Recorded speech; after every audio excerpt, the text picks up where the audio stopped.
A debate that goes back to the nation's founding took center stage in Tallahassee today. Florida House lawmakers will soon vote any minute now on a proposal that would put religious expression in public schools directly into the state constitution.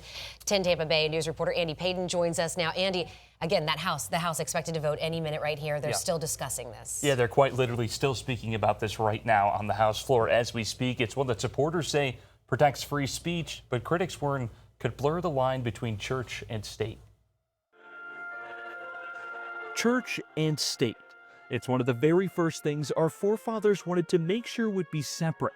And over 200 years later, if we are not allowed to express those freedoms, they will die. The discussion continues. This bill is contrary to my own Christian virtues and values. With the Florida House voting on a bill today that looks to protect religious expression in public schools in the state's constitution, placing a measure on November's ballot that, if approved by 60% of voters, would prevent schools from penalizing students who express their religious views, allow 1 to 2 minutes of silence each day for prayer, and allow the same at high school sporting events. Over the last 2 weeks, committees in both the House and Senate discussing and hearing feedback on this bill and its companion bill at length. This is not policy. This is God-given. These are God-given rights. Some arguing that it's necessary to strengthen existing law that states schools cannot discriminate against students, parents, or staff for religious views. A lot of school districts and administrations are still confused about what the law is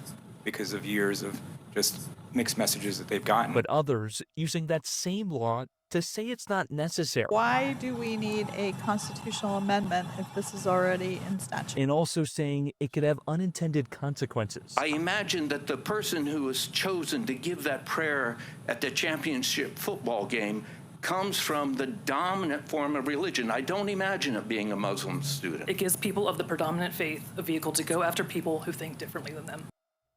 Now, if this bill does pass today, it still needs to pass the Senate before making its way to Governor DeSantis' desk and potentially the ballot in November. Reporting in the studio tonight, Andy Payton, 10 Tampa Bay News.